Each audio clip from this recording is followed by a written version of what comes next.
All right, you guys are going to love this. I'm going to share a new cool talk called Glide Apps. So I already have it right here on my phone. So if I just click Top Tech Tools, it opens up as an app.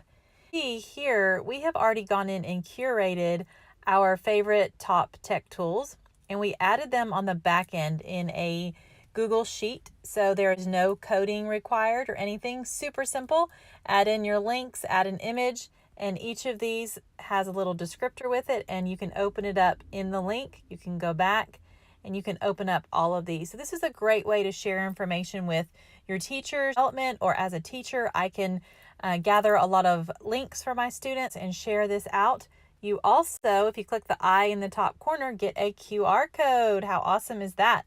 So then I can copy the link and I can even text it out. I can email it, or I can tweet it out, my favorite.